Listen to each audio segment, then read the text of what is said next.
Football বিশ্বের সবচেয়ে iconic জার্সিগুলোর একটি হল আর্জেন্টিনার সাদা আকাশী নীল জার্সি। কিন্তু কখনো কি ভেবেছেন কেন এই রং বেছে নেওয়া হয়েছিল? আজকের ভিডিওতে জানব আর্জেন্টিনার জার্সির পেছনের সেই দারুণ ইতিহাস। বর্তমানে আমরা যে আর্জেন্টিনার জার্সি দেখি সেটি প্রথম থেকে এমন ছিল না। ১৯০১ সালে আর্জেন্টিনার জাতীয় দল প্রথম আন্তর্জাতিক ম্যাচ খেলতে নামে উরুগুয়ের বিপক্ষে। সেই ম্যাচে তাদের জার্সির রং ছিল একেবারেই আলাদা, সাদা শার্টের সঙ্গে কালো শর্টস।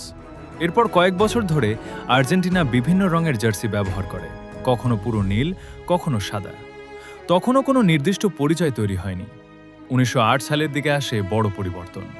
আর্জেন্টিনার একটি ক্লাব, রেসিং ক্লাব, প্রথম সাদা ও আকাশী নীল ডোরাকাটা জার্সি জনপ্রিয় করে তোলে।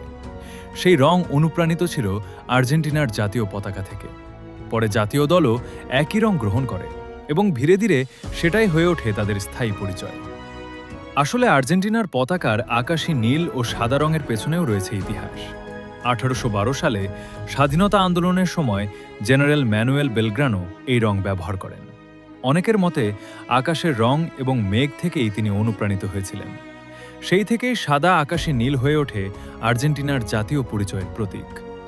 ফুটবলে যখন এই রং ব্যবহার শুরু হয় তখন তা শুধু একটি জার্সি ছিল না, এটি হয়ে ওঠে দেশের গর্ব, ইতিহাস এবং আবেগের প্রতিচ্ছবি। এই জার্সি গায়ে খেলেছেন ফুটবল ইতিহাসের অনেক কিংবদন্তি।